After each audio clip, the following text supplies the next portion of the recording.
ঠিক আছে, আমি এই সমস্যার সমাধান করে দিচ্ছি। আমার কাছে আরো একটা ওষুধ আছে। নীলও সময় নষ্ট না করে পকেট থেকে আরো একটা ওষুধ বের করে মণিকান্ত বাবুর দিকে এগিয়ে দিয়ে বলল, এই নিন, এটা আপনার জন্য।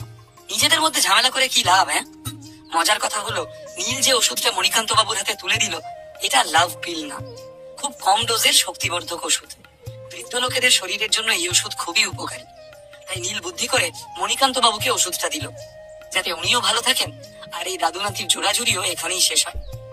আরে বাহ, এবার তাহলে আমার আর কোনো আপত্তি নেই। দাদু নাতি দুজনে মিলেই ওষুধ পাবো, কি বলো? হ্যাঁ। মণিকান্ত বাবুর মুখ দেখেই বোঝা যাচ্ছিল যে মনে মনে উনি ভীষণ খুশি হয়েছেন। নীলের হাত থেকে ওষুধটা নিয়ে বেশ রসিয়ে কথাগুলো বললেন তিনি। অবশেষে পরিস্থিতি সামাল দিতে পেরে স্বস্তির নিঃশ্বাস ফেলল নীল। যদি দাদু আর নাতি এত কথা না বলে নীলকে কথা বলার সুযোগ দিত, তাহলে এতক্ষণ ধরে এই একই ঘটনার কাসুন্দি ঘাঁটতে হতো না। কিন্তু কি আর করা যাবে, কপাল ভালো যে নীল সময় মতো সবকিছু সামলে নিয়েছিল। এরপর আর কি, যেহেতু কুণাল এতদিন ধরে হাসপাতালে ভর্তি ছিল, তাই মণিকান্ত বাবু তাকে নিয়ে কিছু ব্যবসা সংক্রান্ত কথা বলতে শুরু করলেন। নীলও নিজের মনে বসে অল্প অল্প ওয়াইন খাচ্ছিল আর অদিতির সঙ্গে টুকটাক কথাবার্তা বলছিল। এমন সময় অঙ্কিতা আর অমৃতা নীলের দিকে এগিয়ে এলো। সরি নীল, আশা করি তুমি কিছু মনে করনি। ক্ষমা চাওয়ার ভঙ্গিতে এই কথাগুলো বলল অঙ্কিতা। আসলে নিজেদের দাদুকে দেখে অঙ্কিতা আর অমৃতার বোধোদয় হয়েছিল, যদি মণিকান্ত লাহার মতো বিচক্ষণ মানুষ চোখ বুঝে নীলের তৈরি ওষুধের উপর ভরসা করতে পারেন, তার মানে নিশ্চয়ই নীলের ওষুধের মধ্যে কোনো স্পেশাল ব্যাপার আছে। এমনিতেও অঙ্কিতা আর অমৃতা বেশ কয়েক বছর ধরে এরকম ওষুধেরই সন্ধান করছিল। হাতের কাছে এমন একটা সুবর্ণ সুযোগ পেয়েও সেটা হাতছাড়া করা মূর্খামির কাজ। সরি বলার কোনো দরকার নেই, আমি কিছু মনে করিনি। ওয়াইনের গ্লাসটা টেবিলের উপর রেখে কথাটা বলল নীল। আসলে নীলও বুঝতে পেরেছিল যে এই দুই বোন ক্ষমা চাইতে নয়, আসলে ওষুধ চাইতে এসেছিল। কাজে কথা না বাড়িয়ে সে সরাসরি বলল, কিন্তু এখন তো আমার কাছে কোনো রকমের ওষুধ নেই। তুমি চিন্তা করো না, যদি আমি সময় পাই তাহলে আমি নিশ্চয়ই তোমাদের জন্য ওষুধ তৈরি করব। তবে সত্যি বলতে এদের দুজনকে ওষুধ গিফট করার কোন রকম মনোবাঞ্ছা ছিল না নীলের, তাই নীল মিথ্যে কথা বলল। পুরো এক প্যাকেট ওষুধ থাকা সত্ত্বেও ভীষণ মিষ্টি হেসে দুই বোনকে বোকা বানালো নীল।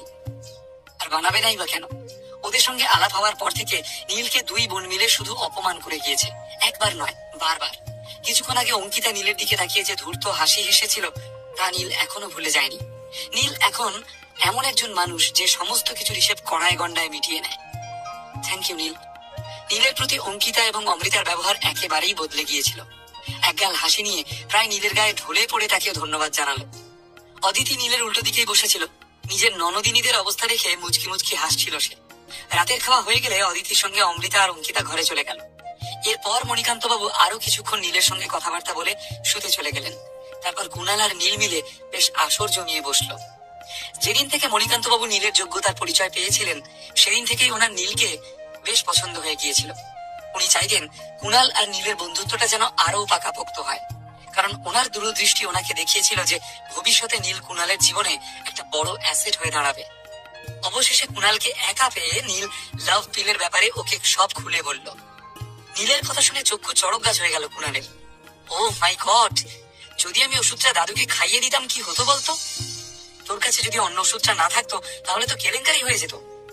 আজকে জোর বাঁচান বেঁচে গিয়েছি ভাই, আমি কত বড় গাধা রে, জোর করে দাদুকে লাভ পিল খাওয়াতে যাচ্ছিলাম। মাথায় হাত দিয়ে বসে পড়লো কুণাল।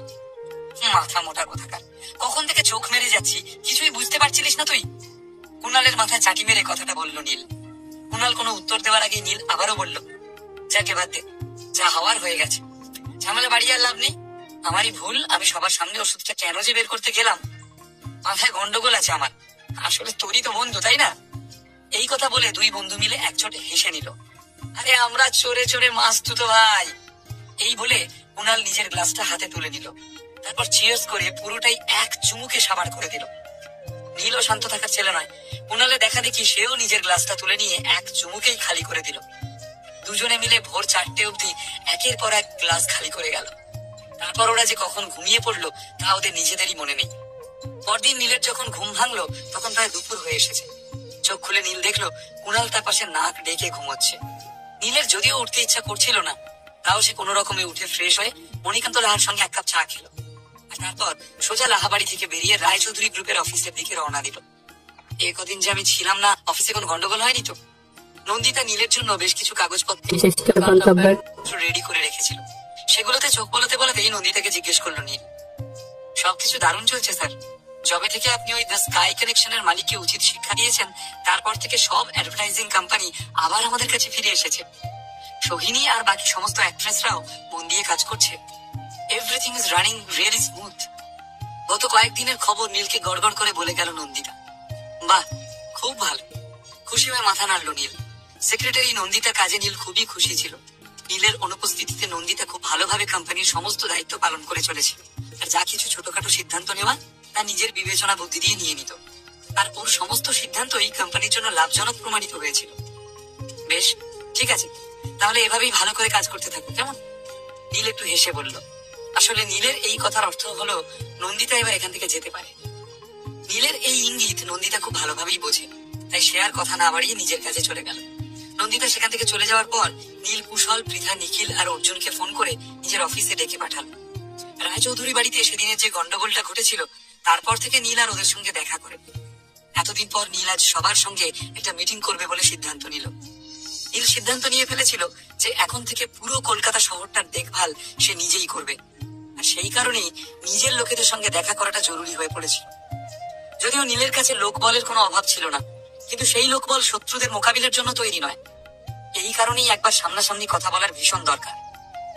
নীলের কথা মতো কিছুক্ষণের মধ্যেই সবাই পৌঁছে গেল অফিসে। নীল, কি ব্যাপার?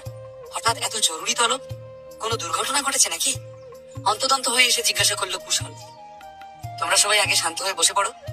একটু হেসে নীল নিজের পকেট থেকে ওষুধের একটা শিশি বের করে বলল, তোমাদের সবার শরীর এখন ঠিক আছে তো? কিছু মনে করো না, ওই ঘটনার পর থেকে আমি বিভিন্ন কাজে এত বেশি জড়িয়ে পড়েছিলাম যে তোমাদের সাথে দেখা করা হয়নি। সে ঠিক আছে নীল, এমনিতেও আমরা এত দুর্বল নই যে সামান্য আঘাত সহ্য করতে পারবো না। বন্ধুত্ব সুলভ ভাবে বলে উঠল কুশল। নীল সবার দিকে চোখ ঘুরিয়ে শান্তভাবে বলল, আমি তোমাদেরকে এখানে ডেকে পাঠিয়েছি যাতে তোমাদের শরীর আর মনের জোর একটু একটু করে বাড়াতে পারি। নীলের হাতে ওষুধের শিশিটা রেখে কুশল প্রচন্ড অবাক হয়ে গেল। আসলে কুশলই সবার প্রথমে নীলকে শক্তিবর্ধক ওষুধ দিয়েছিল, তাও একবার না, দুবার।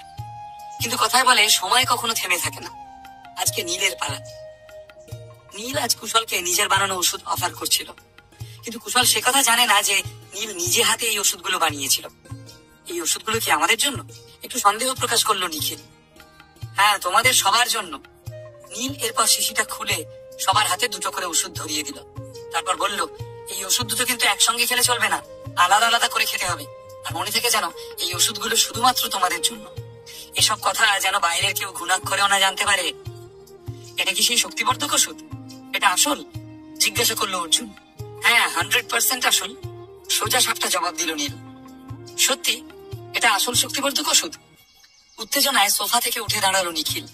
কুশল আর পৃথা দুজনেই শান্ত হয়ে বসেছিল। বাকিদের মতো এত লাফালাফি করছিল না ওরা। কিন্তু নীলের কাছে এতগুলো শক্তিবর্ধক ওষুধ কোথা থেকে এলো? সেই কথা ভেবে বেশ চিন্তায় পড়ে গিয়েছিল দুজনেই। কয়েকদিন আগে নিখিল আর অর্জুন জানতে পেরেছিল যে পালদের নিলামে এক এক ওষুধ প্রচুর টাকায় বিক্রি হয়েছিল। যদি নীলের দেওয়া ওষুধগুলো আসল হয়, তাহলে ওদের হাতের মুঠোয় এখন লাখ টাকার ওষুধ রয়েছে। তার উপর ওষুধগুলো ওদেরকে নীল দিচ্ছে, তাও বিনা পয়সায়। এই কথা ভেবেই মাথা ঘুরে গেল নিখিল আর অর্জুনের। নীল ওদের হাতে ওষুধগুলো দেওয়ার পর আর এক মুহূর্ত সময় নষ্ট না করে নিজের প্ল্যান বলতে শুরু করলো। পুরো বিষয়টা খোলসা করে বলতে নীলের প্রায় 1 ঘন্টা সময় লাগলো। আর এই 1 ঘন্টা কুশল আর বাকি সবাই অনুভব করতে লাগলো যে নীলের কথা শুনে সবার শরীরের রক্ত গরম হয়ে উঠেছে। পুরো প্ল্যানটা শুনে ধাতস্থ হতে বেশ কিছুটা সময় লাগলো তাদের। বিকেল 5টার সময় কুশল আর বাকি সবাই রায়চৌধুরীদের অফিস থেকে বেরিয়ে পড়লো। নীলের কৃপায় এখন ওদের শরীরের শক্তি আর মাথায় বুদ্ধির কোনো অভাব নেই। অবশেষে আমি তাহলে নিজের কাজটা শুরু করতে পারলাম। জানলা দিয়ে কলকাতা শহরটার দিকে তাকিয়ে এই কথাই ভাবলো নীল। দেখতে দেখতে বাকি দিনগুলো চোখের পলকেই কেটে গেল। আর কলকাতা শহরে ক্যাম্পিং ইভেন্টের সূচনার দিন উপস্থিত হলো। হাজার হাজার লোক এই ইভেন্টে যোগ দিল। এসবের মধ্যে সব থেকে বেশি নজর কাড়লো জড়িবুটির এক্সিবিশন। সারা শহরে ওষুধের চাহিদা মারাত্মকভাবে বেড়ে উঠলো। তার সাথে অনেক ধনী পরিবারের সমস্ত ছেলে মেয়েরা সুন্দর সুন্দর জামা কাপড় পরে সেজে গুজে ইভেন্টের চারিদিকে ঘুরে বেড়াচ্ছে। আরে ওদিকে দেখো, মেয়েটাকে কি সুন্দর দেখতে, ঠোঁট দুটো যেন গোলাপের পাপড়ি। বাহ বাহ, কোনো কম্পিটিশন পুরস্কার পাই বা না পাই, চোখের আরাম বেশ ভালোই হচ্ছে। আগামী দিনগুলো বেশ ভালোই কাটবে বলে মনে হচ্ছে। হ্যাঁ, এদিকে তো দেখছি মেয়েরাই বেশি, ছেলেপুলে তো খুবই কম। এবার প্রতিযোগিতায় মনে হয় মেয়েরাই বাজিমাত করবে। তোমরা বোধহয় জানো না, তাই না? এইবার এই ইভেন্টে ছেলে আর মেয়েদের অনুপাত 4:6। বক্সিরা যে কিভাবে এসব প্ল্যান করেছে কে জানে। ইভেন্টে আসা বিভিন্ন বয়সী ছেলের দল মেয়েদের দেখে এভাবেই মন্তব্য করছিল, যেন ফুলের বাগানে অজস্র মৌমাছি ভনভন করছে। হঠাৎ করে প্রায় হাওয়ার বেগে একটা গাড়ি এসে জোরে ব্রেক কষে দাঁড়ালো। আরে, এটা সেই বিখ্যাত গাড়িটা না, যার নতুন মডেল বেরোলো? ঠিক বলেছিস, আমি তো শুনেছি যে এই গাড়িগুলোর দাম আকাশ ছোঁয়া। বিশাল টাকার মালিক না হলে এই গাড়ি কেনা দায়, কারণ শুধু গাড়ি কেনাই নয়, তার দেখভালের জন্য প্রচুর টাকার প্রয়োজন। কোটিপতি না হলে নাকি এই গাড়ি কেনার পারমিশনই পাওয়া যায় না। সবই তো বুঝলাম, তবে আমি শুধু ভাবছি কলকাতার কোন পরিবারের কাছে এমন একটা গাড়ি থাকতে পারে। ঝাঁ চকচকে নতুন গাড়ি দেখে আশেপাশের সবাই নিজেদের মধ্যে আলোচনায় ব্যস্ত হয়ে পড়লো। এমন সময় গাড়ির দরজাটা খুলে গেল এবং গাড়ি থেকে একটি হ্যান্ডসাম ছেলে এবং একটি সুন্দরী মেয়ে বেরিয়ে এলো। সবাই তাদেরকেই ঘুরে ঘুরে দেখতে থাকলো। এরা দুজন হলো অমিয় ভৌমিক আর তার বাগদত্তা অবন্তিকা। অমিয় নিশ্চয়ই আবার নীলের সাথে ঝগড়া করবে, আবারও একটা নোংরা পরিবেশের সৃষ্টি হবে। নীল কি নিজের মাথা ঠান্ডা রেখে নিজের মতো এনজয় করতে পারবে? আর কে কে আসবে এখানে? আদ্রিতাও আসবে? নীলের সাথে দেখা হবে তার? নীল কি ওর উদ্দেশ্যে সফল হবে?